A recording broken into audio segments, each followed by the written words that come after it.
Hi everyone, this is Ikhlaq Hussain Isfahani, PhD scholar, Accounts and Finance. 14 year का experience है मेरा different universities में। इसके बाद मैं ये इस स्टेज पे आया हूँ कि मैं यूट्यूब पे चैनल स्टार्ट करूँ फाइनेंस का। तो इसमें आपके लिए फुल कोर्स होगा फाइनेंस का, जिसमें आपकी इलस्ट्रेशन प्रॉब्लम्स वगैरह भी होंगी। उसके अलावा थ्योरी पे भी फोकस किया जाएगा, अंडरस्टैंडिंग डेवलप की जाएगी। साथ में जो लेक्चर सीरीज है उसको भी आपने फॉलो करना है। अब फाइनेंस का जो वो होता है वो बीबीए, एमबीए, एमए है, सीए कर रहे हैं आप, सीएमए कर रहे हैं। उसके अलावा डिफरेंट अगर कोई भी स्टडीज़ आप करते हैं या प्रोफेशनल है तो आपके लिए काम हो सकता है। मैंने डिफरेंट चैनल्स देखे यूट्यूब में, तो प्रॉपर कोई फाइनेंस के लेक्चर्स अवेलेबल नहीं थे, तो इसलिए मैंने ये काम स्टार्ट किया है। आपको समझाने की कोशिश करते हैं, समझ में आ जाएगा। स्टार्ट करते हैं फाइनेंस से। Finance is an art and science of managing money. जैसे कि डेफिनेशन बता रही है कि फाइनेंस जो है वो एक आर्ट भी है, साइंस भी है। मीन्स के आर्ट का मतलब है कि आप किसी को इस तरह से बात करते हो, जाते हो, वो आप परसुएट कर सकते हो, दैट इज एन आर्ट। उसके साथ ही साइंस का मतलब है कोई टेक्नोलॉजी आप यूज करोगे, कोई गैजेट यूज करोगे, कोई अंडरस्टैंडिंग डेवलप रहती है उसको, कोई आपने स्टडीज की है उसकी बेस पे आप कोई कैलकुलेशन वगैरह करते हो। मीन्स साइंस भी अप्लाई होती है, आप आर्ट भी अप्लाई होता है, तो उसको हम क्या कहते हैं, फाइनेंसिस। यहाँ पे साइंस ऑफ मैनेजिंग मनी, आपने क्या करना है कि फंड्स को एक्वायर करना है, उसको मैनेज करना है। तो फाइनेंस टोटली इसके बारे में बात करें। Financial management, financial management is about maintenance and creation of economic value और वेल्थ। फाइनेंस जो है वो टोटली इकोनॉमिक वैल्यू क्रिएट करना या जो ऑनर है उसके लिए वेल्थ क्रिएट करने के ऊपर काम करता है। तो किस तरह से ये काम होता है, तो ये हम इलस्ट्रेशन से समझाने की कोशिश करते हैं। एग्जांपल है, एक कंपनी है, उसकी जो मार्केट वैल्यू है इस वक्त वो है तकरीबन $100 बिलियन की। उसके जो ऑनर्स थे, जितने 1000, 2000, 100,000 जितने भी शेयर्स हैं, उन्होंने जो टोटल इन्वेस्टमेंट की है उस कंपनी में, दैट इज 30 बिलियन की। अगर $30 बिलियन इन्वेस्ट किया था तो मार्केट वैल्यू $100 बिलियन कैसे हुई? That is actually economic value create किया या आपने वेल्थ क्रिएट किया है। अच्छा, नॉर्मल अकाउंटिंग में हम जो वेल्थ क्रिएशन होती है वो कहते हैं प्रॉफिट जो हमने अर्न किया है उससे हमारी वेल्थ मैक्सिमाइजेशन होती है, उसकी डेफिनेशन भी यही है। लेकिन अकाउंटिंग और फाइनेंस में थोड़ा सा डिफरेंस है। वो डिफरेंस क्या है? जैसे इसकी वेल्थ क्रिएशन $30 बिलियन उन्होंने इन्वेस्ट किया था, $100 बिलियन पे पहुंच गए, तो जो क्रिएशन है इन्वेस्टर को $70 बिलियन ज्यादा मिल गए, क्योंकि 30 मिलियन उन्होंने इन्वेस्ट किया था, 70। अब इसको समझने की कोशिश करते हैं। अकाउंट्स जो आप लोगों ने अभी तक पढ़ा होगा, जाहिर बात है पढ़ा तो फिर फाइनेंस में आते हैं, बगैर अकाउंटिंग बैकग्राउंड के तो फाइनेंस आप समझ भी नहीं सकते हो। तो जो डिफरेंस है अकाउंट्स जो आपने समझा है और जो फाइनेंस में है उसकी तरफ आते हैं, अकाउंटिंग वर्सेस फाइनेंस। अकाउंटिंग इस तरफ रखा है, फाइनेंस को इस तरफ रखा है। अकाउंटिंग जो है वो आपका जो पास्ट डेटा है या आपका प्रेजेंट डेटा है, अभी जो आपके पास एसेट्स हैं या पहले हिस्टोरिकल कॉस्ट वैल्यू जो है आपके पास, या हिस्ट्री में जो एसेट्स थे उसके ऊपर बात करती है अकाउंटिंग। ओके, अकाउंटिंग फ्यूचर की बात नहीं करती। इवन फोरकास्टिंग करते हैं, बजटिंग करते हैं कि प्रेजेंट में अगर कोई चीज लायबिलिटी आती है तो फिर उसके लिए एडवांस में फोरकास्टिंग करके रखते हैं, तो एसेट को किस तरह मैनेज कर सकते हैं, रेशियो एनालिसिस करते हैं। तो थोड़ा सा फ्यूचर की तरफ जाते हैं, लेकिन फोकस क्या होता है, प्रेजेंट हमारा, क्योंकि हम सॉल्वेंसी के ऊपर काम करते हैं, अकाउंटिंग में लिक्विडेशन के ऊपर काम करते हैं, पास्ट और प्रेजेंट डेटा के ऊपर काम होता है। जबकि फाइनेंस में पास्ट और प्रेजेंट नहीं देखते कि आज हमारे पास अगर 100 मिलियन है तो हमने उसको 200 मिलियन कैसे करना है, फाइनेंस इसके ऊपर सोचता है।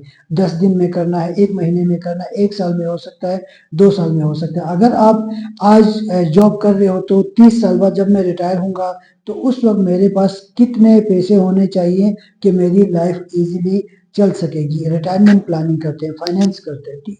उसके अलावा ये है कि आपने कोई घर बनाना है तो एक दिन में तो घर नहीं बनेगा, उसके लिए सेविंग करोगे, कितना सेव करोगे तो कितना बड़ा घर आप बना सकते हो, कितनी सेविंग करोगे तो कितना बड़ा बिजनेस आप चला सकते हो, कोई प्लॉट क्रिएट कर सकते हो, कोई फैक्ट्री लगा सकते हो। तो ये सारी क्या है, फाइनेंसिस।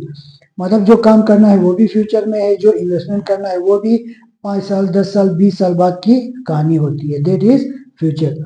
इसके अलावा अकाउंटिंग में क्या है, अकाउंटिंग का काम रिकॉर्डिंग एंड रिपोर्टिंग है।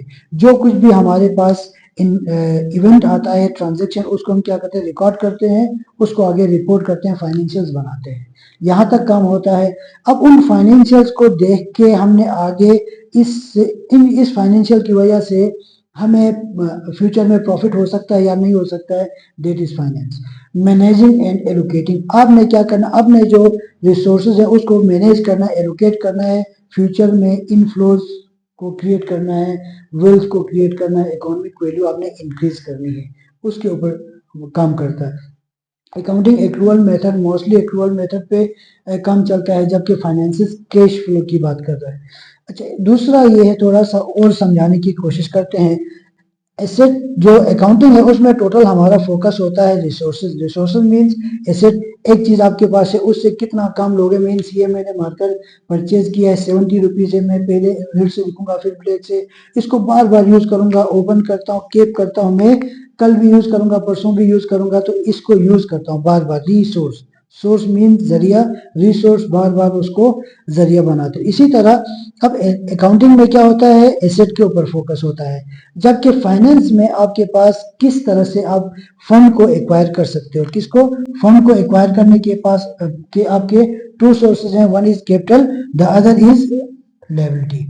आप आउटसाइडर से भी फंड क्रिएट कर सकते हो, जो एग्जिस्टिंग ओनर्स हैं उनसे भी फर्दर जो कैपिटल है एक्वायर कर सकते हो, फंड एक्वायर कर सकते हो, अपनी कंपनी को इनहेंस कर सकते हो, एक्सटेंड कर सकते हो, ये सारी चीजें हैं। अकाउंट्स और फाइनेंस में थोड़ा सा आपको डिफरेंस पता चला होगा। अब थोड़ा सा एक एग्जांपल लेते हैं कंपनी की, जैसे माइक्रोसॉफ्ट आप सब जानते हैं, उसकी इलस्ट्रेशन लेते हैं। बिल गेट्स सब जानते हैं, क्योंकि बिल गेट 30-40 साल तक पूरी दुनिया में टॉप बिजनेसमैन रहा, जो रिच पर्सन में भी टॉप पे रहा। क्यों रहा, माइक्रोसॉफ्ट ने आईपीओ, आईपीओ मतलब इनिशियल पब्लिक ऑफरिंग, जब आप कोई कंपनी स्टार्ट कर, कोई आइडिया होता है, उस आइडिया को लोग परचेज करते हैं, तो जो डॉक्यूमेंटेशन होती है उसको कहते हैं आईपीओ।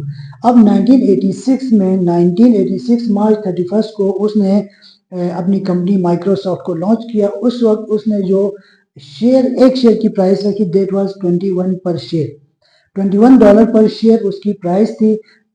ओके, लोगों ने उसके लिए अप्लाई किया, परचेज किया। जब वो ट्रेडिंग हुई, जब स्टॉक एक्सचेंज में वो ट्रेड होने लगी, तो पहले दिन at one day, first day उन्होंने $35.5 पर शेयर, 0.5 पर शेयर जो है उन्होंने जम मारा।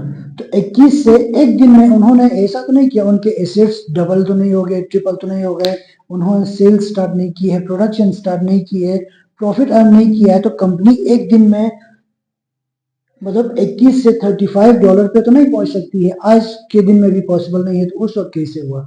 तो ये क्या होता है, दैट इज फाइनेंस, मींस कि ये आगे फ्यूचर में कुछ कर सकता है, तो लोग क्या करते हैं, इन्वेस्ट करते हैं। आपने कुछ किए बगैर $14.5 पर शेयर आपने वन डे में अर्न किया, that is wealth creation, that is economic value increment. तो ये हमारा फाइनेंस है। अब बिल गेट ने क्या किया, 2.5 मिलियन शेयर्स इशू की और $61 million at the time of 1986 acquire किया, फंड एक्वायर किया, फिर उससे उसने माइक्रोसॉफ्ट बनाई, फिर सिलसिला चलता रहा। और साथ में $61 मिलियन उसके पास आ गए, फिर कंपनी स्टार्ट हो गई, काम किया। उसमें 45% जो शेयर्स थे वो बिल गेट्स ने अपने पास रखे, जिसकी वजह से वो ईयर बाय ईयर रिच से रिच होता गया, कोई और उसके करीब भी नहीं आ सका। तो ये सारी चीजें। अब थोड़ा सा और आगे आते हैं कि फाइनेंशियल मार्केट्स, मार्केट जो है वो दो तरह की है। एक आपके पास है मनी मार्केट, दूसरी आपके पास कैपिटल मार्केट। मनी मार्केट जैसे आप बैंक है, बैंक के जितने भी इंस्ट्रूमेंट्स हैं, आप इंश्योरेंस में जाते हैं, ट्रेजरी बिल्स वगैरह में जाते हैं, तो इस तरह के जो आपके पास सर्टिफिकेट ऑफ डिपॉजिट्स वगैरह है, डिफरेंट बैंक्स वगैरह करते हैं, सेविंग इंस्टीट्यूट्स होते हैं, वो आपके पास जितने भी आते हैं मनी मार्केट में। बिल ऑफ एक्सचेंज की बात करते हैं, दे आर मनी मार्केट। दूसरी तरफ आते हैं कैपिटल मार्केट। कैपिटल मार्केट हम हमारे पास स्टॉक की बात करते हैं, स्टॉक या बॉन्ड की बात करते हैं। जहाँ पे हमारी ट्रेडिंग होती है। तो जो जहाँ पे ट्रेडिंग नहीं होती है, जहाँ पे आईपीओ होते हैं, उसको हम क्या कहते हैं, प्राइमरी मार्केट। इसकी दो मार्केट्स होती हैं फर्दर, एक प्राइमरी मार्केट, दूसरी सेकेंडरी मार्केट। सेकेंडरी मार्केट में आपके बॉन्ड्स और शेयर्स ट्रेड होते हैं। तो कैपिटल मार्केट थोड़ा सा हम आहिस्ता आहिस्ता बात करेंगे। फर्स्ट इंट्रोडक्शन में इतना ज़्यादा डिटेल में बात नहीं करेंगे कि कैपिटल मार्केट में आप क्या करते हो, बॉन्ड्स और स्टॉक की ट्रेडिंग करते हैं, जहां बायर और सेलर एक जगह पे इकट्ठे होते हैं और वहां पे वो ट्रेड करते हैं। जैसे आपने ब्रोकर का नाम सुना होगा, ऑनलाइन भी आप कर सकते हो, ब्रोकर के थ्रू भी कर सकते हो। तो ये सारी चीज़ें क्या है, आप इंटरनेशनल ब्रोकरेज के थ्रू भी कैपिटल मार्केट में इन्वेस्ट कर सकते हो, सेल कर सकते हो, ये सारी चीज़ें होती हैं। थोड़ा आगे जाते हैं तो टाइप ऑफ फर्म्स, जैसे फर्म्स हैं डिफरेंट। सोल प्रोप्राइटरशिप, जैसे सोल ट्रेडर आपने सुना होगा, एक बंदा अपना बिजनेस चलाता है, दैट इज सोल प्रोप्राइटरशिप। इसी तरह जब एक से बढ़ जाते हैं तो दैट इज पार्टनरशिप। अब कितना बढ़ सकते हैं, नॉर्मली इंडिया, पाकिस्तान या सब कंटिनेंट में 1 से 20 तक होता है, लेकिन कुछ कंपनीज के लिए रिलैक्सेशन है, डेट 1 2 से लेके 50 तक हो सकता है, 2 से 100 तक भी हो सकता है। इसी तरह जैसे अमेरिका की तरफ शिफ्ट हो जाए, आगे दूसरे कंट्रीज यूरोप की तरफ जाए, तो एस कॉप स्मॉल कॉर्पोरेशन आ जाती है, जिसमें आपके पास 1000 तक पार्टनर्स होते हैं, जिनको हम शेयर होल्डर की तरह ट्रीट करते हैं। तो या जैसे प्राइवेट लिमिटेड कंपनीज होती हैं सब कंट्री में, तो ये सारी चीज़ें पार्टनरशिप से थोड़ा एडवांस की तरफ जाती हैं। तो जब ज़्यादा एडवांस की तरफ जाती हैं तो फिर वो कंपनीज कंपनीज में क्या है, 100,000 ऑफ शेयर होल्डर्स, ऑनर्स होते हैं, जिनसे थोड़ा थोड़ा कैपिटल एक्वायर करते हैं, जिसको हम कहते हैं शेयर। अच्छा, लोग किसको प्रेफर करते हैं? अब सोल प्रोप्राइटर, आप अकेले ऑनर हो, कुछ भी कर सकते हो, ड्रा कर सकते हो। पार्टनरशिप में अकेले अपनी मर्जी नहीं करोगे, जितने भी पार्टनर्स हैं उनका प्रॉपर डिसीजन होगा, उस पर आप लोग चलोगे। कंपनी में फिर ज़्यादा शेयर होल्डर्स होते हैं, तो फिर वहाँ पे पूरा बोर्ड होता है, जिसको हम बोर्ड ऑफ डायरेक्टर कहते हैं। उसके ऊपर एक सीईओ होता है, उनका जो हेड होता है। उसके अलावा जो भी डिसीजन होते हैं उनको हम कहते हैं पॉलिसी डिसीजन। इनका जो फाइनेंस स्ट्रक्चर होता है, वहाँ पे कोई प्रॉफिट डिक्लेयर करना हो तो वहाँ पे एनुअल जनरल मीटिंग होती है, उसमें डिक्लेयर करते हैं। तो वो अनाउंस करते हैं, डिक्लेयर करते हैं, तो फिर प्रॉफिट डिस्ट्रीब्यूट होता है, जिसको हम डिविडेंड कहते हैं। अब कंपनी में क्या होता है कि टैक्स, जो ये भी आर्टिफिशियल पर्सन, जैसे मैं हूँ, आप हैं, हम सब इसी तरह से इसको आर्टिफिशियल पर्सन कहा जाता है बाय लॉ। तो आर्टिफिशियल पर्सन मतलब अब मेरे ऊपर अगर कोई डेट है तो कुछ सू कर सकता है, मैंने किसी से पैसे लेने तो मैं उसके ऊपर कोर्ट में जाके पैसे निकलवा सकता हूँ। इसी तरह ये भी आर्टिफिशियल पर्सन है। जब आर्टिफिशियल मेरे ऊपर टैक्स लग सकता है, तो इसके ऊपर भी टैक्स लगेगा।